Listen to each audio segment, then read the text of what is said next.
All right, well, this is fun to have a special guest that has come back to the show before. So, welcome again, Jen Silverman, a Yu-Gi-Oh! Voice actor, and kind of a brand new role to announce. I guess we'll just go ahead and jump on in.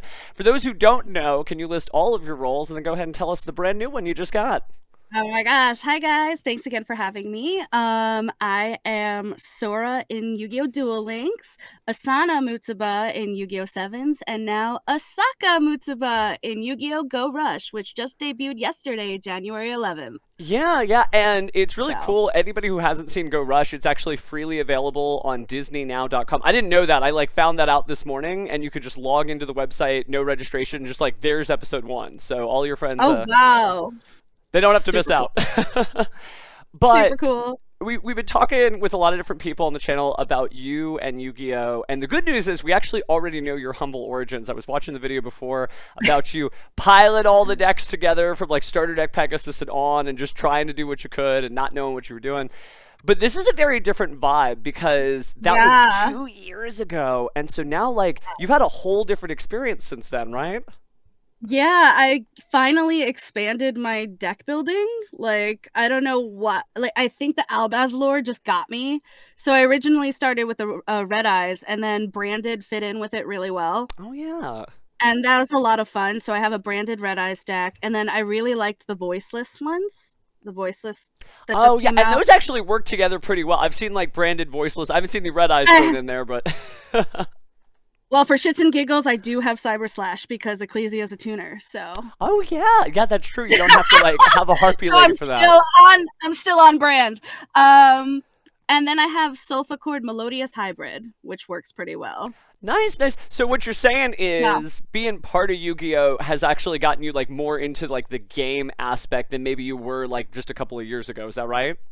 Yeah, I think so because I've seen I wouldn't call myself meta or anything like that, It's but okay. I do play with in cosplay for fun. And then, I just want to stay hip with the cool kids as well. So I haven't been to a tournament since I was 17, but it's fun to build and expand your horizons. And I also started building a magician deck, but specifically a Dark Side of Dimensions Yugi deck. That's okay. The chocolate magician girl, I was just talking with a friend of mine on a video that'll go up later this week about how good that card is. And when you think Yeah. about it in the Ecclesia vibe, you can just go Choco, discard Ecclesia, draw a card, and if they try to do something, you get to special summon and bring out Albaz from there. So there's some really cool stuff you can do.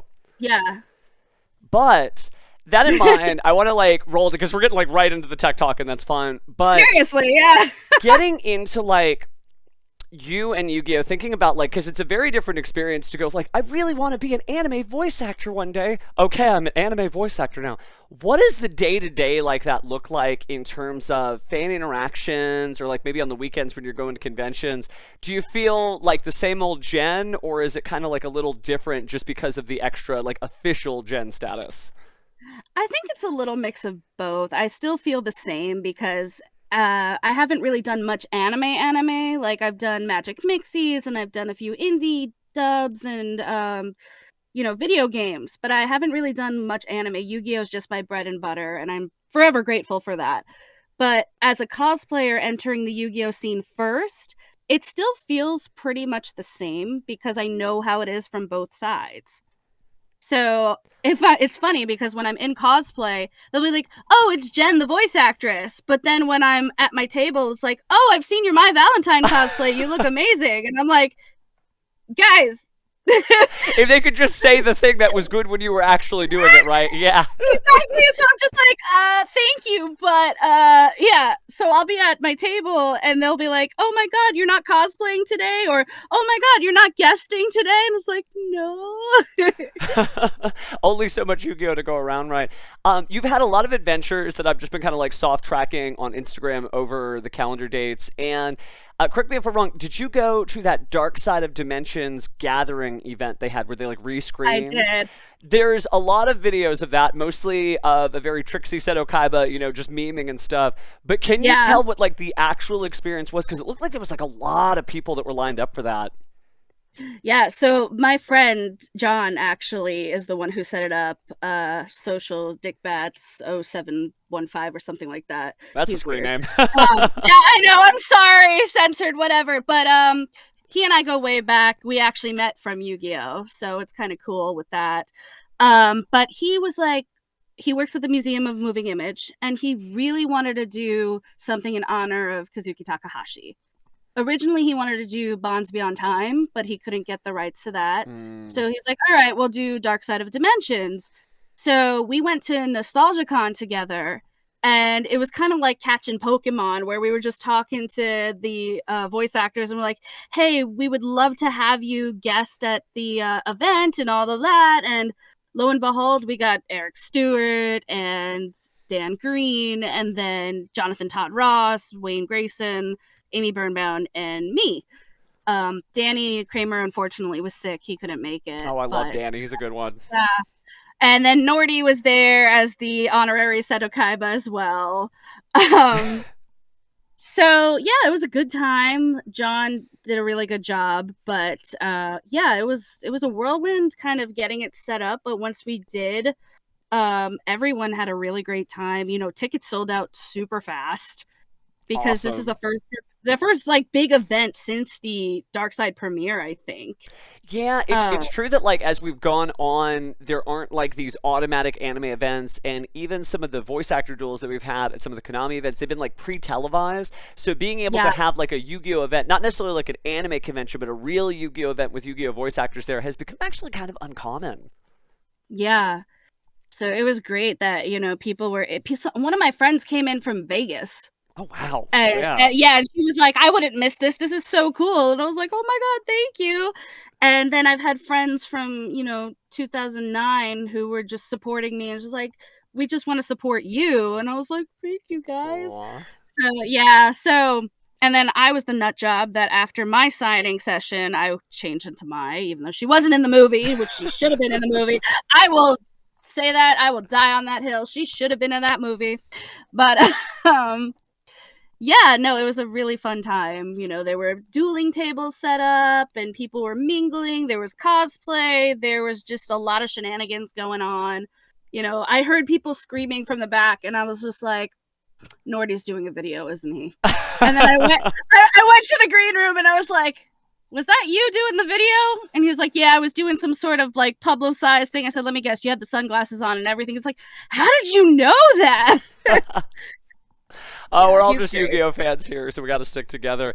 Speaking of which, it is kind of crazy to think about how many different voice actors came into that event because, they used to all be in New York, but they're not all there anymore, right? Like some people have moved on and like gone to other states other than the greatest city on earth.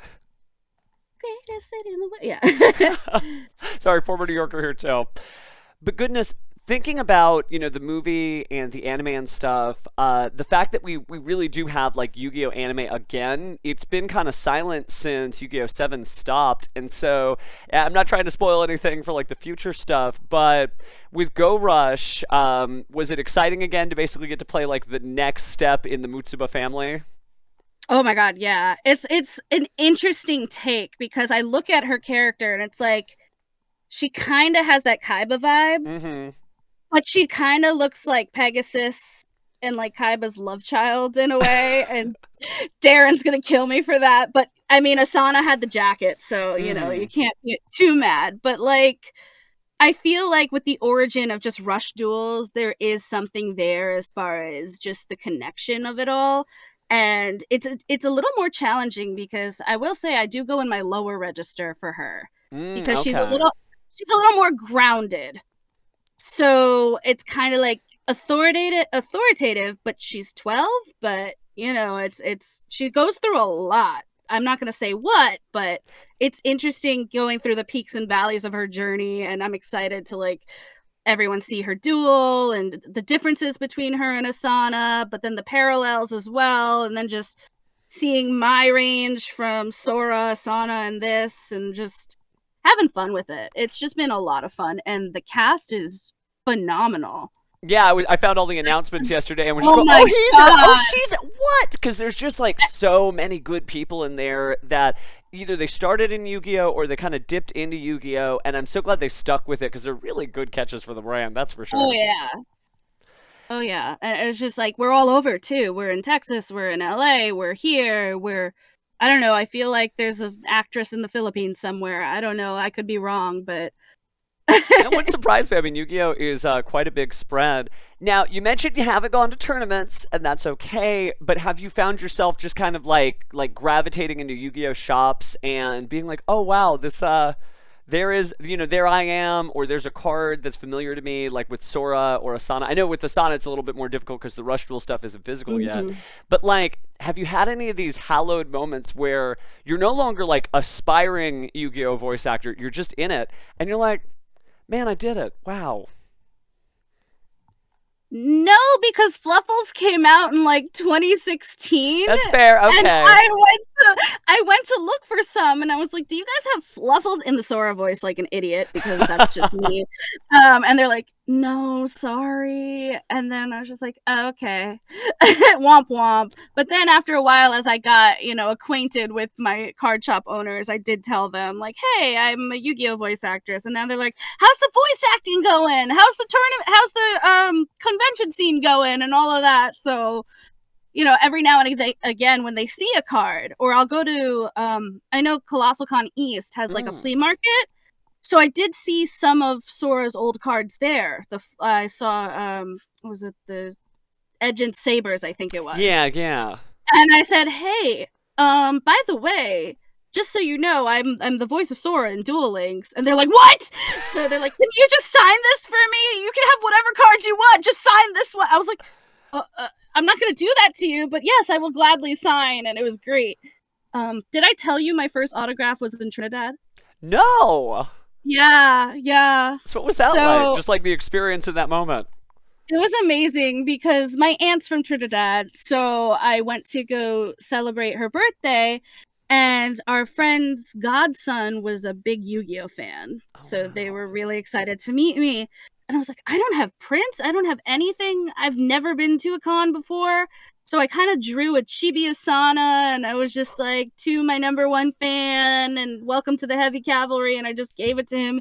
His eyes lit up, and I was just like, that was my first autograph. And it was great. It was really touching. So you never know where you're going to find people.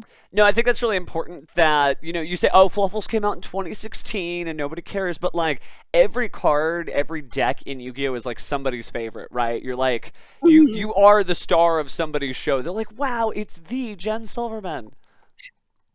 It's like Pokemon. It's like there's one for everyone. Yeah. I mean, I know there's even the ones you'll never expect. One of my good online friends, their favorite Pokemon is Grimer and Muck, and like, there's nothing wrong with Grimer and Muck, but it's not usually at the top of somebody's list, right? So yeah. Not to say there's anything wrong with Fluffles or any of the constructor robots that the worms, I should say, that she uses. So here's something that's weird, and I know this is an experience that I've had because we have had a chance to talk before. I will like log into Duel Links, and it'll be like versus mode, do, and then there's just you, and you're like, okay, Jen, let's go, let's get it going. Have you ever had that moment where you like log in and you're playing as Sora or Asana, and you run into like a mirror match, or especially with Asana since there's a limited cast on Sevens? Oh yeah, all the time. And I remember when the Sevens game came out, and I remember Roman was so hard to beat. Oh yeah, that's right. I was like cursing Abby out, and I was just like, I love you to no.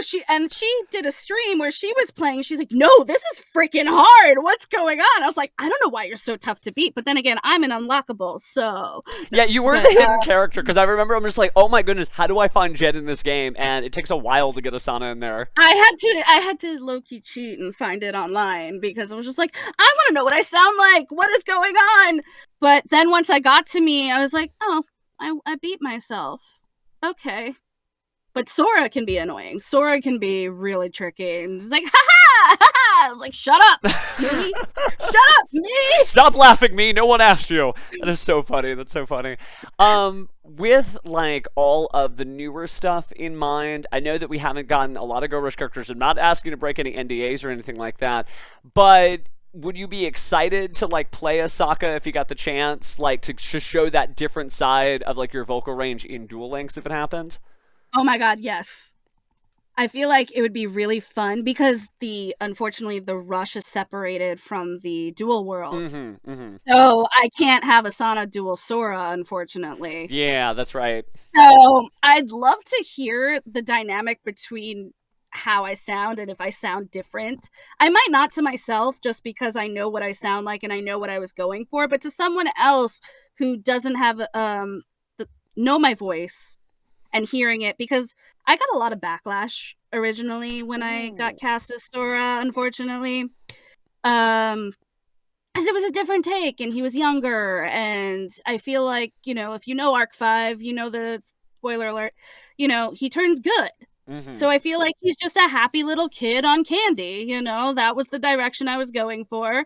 But as far as Asana, they're like, oh, I love her as Asana. She's great as Asana, where, I had to fill in for Eileen Stevens, but at least for Asana, I could make it my own. And I feel like that's a lot more cherishable and the way I made her. So to see where it goes from Asana to Asaka would be just magic, It's just, they're all different. They're all my babies, and I love them all. No, that makes sense to a degree. This is a really loose metaphor, but with Sora, you almost adopted Sora, but like Asana's really like your child, and so that's what the dynamic difference is. Like, oh, this is something that's uniquely you. You kind of owned and created the role, right? Exactly. Wow, that's so crazy that like so here's something that I was thinking about. After you've like done all this Yu-Gi-Oh voice acting and you get like, I draw my card, I do my thing, you get like that sort of like flat line delivery. Do you ever catch yourself doing that when you're like playing the Yu-Gi-Oh trading card game? You're just like, I draw my card, and you're like, I can just draw a card, I don't have to say that. As a cosplayer too, yeah, because I would imitate Mai all the time if I was dueling as Mai. And now that I added Yugi to my repertoire, I kind of do Kaiba. And I was like, well. But Dan was my coach, so I guess it's fine. It runs in the family. But yeah, no, all the time. And then I'll just be like, I'm such a nerd. No, you're not a nerd. It's okay. It's okay. No, here's something too, though, that's going to be a unique experience, and it's okay if this is kind of a dangerous subject. But when you do receive some of that feedback that you were talking about, where you like see it's like, oh, this Sora isn't right or whatever, do you ever like take that into the booth with you and like have discussions with people to be like, okay, so this is what the crowd's reacting to, maybe we want to do more of this or less of that? No, because Darren is a phenomenal director, and that's what it was going for. And for a game dynamic, it's much different than when you're going episodically. You're just saying the line, like you said. You're just saying the line. You're not talking to anybody unless there's a specific dialogue where it's like, oh, duel me, Shay. It's not a specific person, so it's just kind of like, haha, and it's just, I don't really take it personally, because in the end, you don't know what's going on behind the booth. You don't know what happened prior. You don't know how the director wanted to record, how the engineer is doing all that. Thank your engineers, by the way. But yeah, I don't really take it too much to heart, because I know a lot of dub versus sub people out there will just hate to be haters. Even as a son, it's like, oh, she sounds nothing like the Japanese voice actress, or oh my god, she sounds just like the Japanese voice actress. It's just a preference thing, so I don't take it too personally. I mean, there were some where I was just like, really? And I told Darren, and he was like, really? And I was like, yeah, but it is what it is, and I'm just gonna have fun with it because this is a dream come true. No, it really is. Now, I ask every Yu-Gi-Oh voice actor this, and we can close out with this, but now that you've done it, right, it's one thing to ask somebody, what advice would you give to an aspiring voice actor? But, like, now you've been in the trenches, right? You've, like, gotten the bad feedback, and you've had the good roles, you've been in video games and anime. What advice would you give to you as an aspiring voice actor, right? Like, now that you've had a couple of years into the journey and you can give, like, real advice, what do you got to say to you? I think just slow down, have fun, and remember why I'm doing this. And remember how far I've come since then. That's awesome. That's awesome. So it's one thing to get there, but it's like another thing to kind of like, I don't want to say it in a bad way, but almost like survive the journey. Like you fought so hard to get there. Now it's stage 2 and you've got to like survive so you can stay up there. Exactly. That's exactly. Cool. That's and cool. It's like, yeah, I mean, I will say that last year was a little slow for me, but I think it was a little slow for everyone with the video game strike. So it's just, everyone has their own path. you're on your way, and you can do this. And it doesn't matter how old you are, just have fun and do what you love and love what you do. Awesome. Well, I'm glad to see that you're still doing it, and I look forward. I'm counting the days until we actually get to see Asaka Mutsuba in the game. Well, excuse me, not in the game, Yeah, in the show, in the show. in the show, In the yeah. show. When the game, it'll get there when it gets there in the game. But if you haven't seen it again, you can find it on DisneyNow.com. And I'll tell you, it's like no subscription, no service. You can just jump on Oh in there wow. and just watch it. We'll put a link down there in the channel so you can hear all of the friends of the entire Yu-Gi-Oh! Go Rush cast, including Jen here, in what is really going to be a good show. I'm not going to spoil it, but man, I think Go Rush is like one of the greatest. It's pretty stellar. I yeah, not being biased, but yeah, it's pretty freaking awesome. The I theme don't. song is pretty good too. Oh yeah, it's a Did bop. you guys hear it? It's so good. I don't want to spoil anything, but Go Rush has the most galaxy brain plot out of any Yu-Gi-Oh series ever, and you can't say anything more than that because once you start talking about it, it is a full spoiler. But holy It's a moly! fever dream, but it is a great fever dream. It's like a child's dream, and it's just super fun, super crazy, super wacky, but like you're in for a journey. Well, it is you and Yu-Gi-Oh, so let me give you the last word. Are there any shout-outs you want to give to people who have supported you to get you this far? All of you guys. I mean, there's a list. You know who you are, and just you especially for having me on, and just yeah. I mean, everyone's great. I can't really specify one name because then we'll be here all night. But So that is a certified, I end my turn, pass turn. yeah, it's like Darren, Dan, all of my castmates, my friend John, all of them, the ones who, got me here. So, yeah.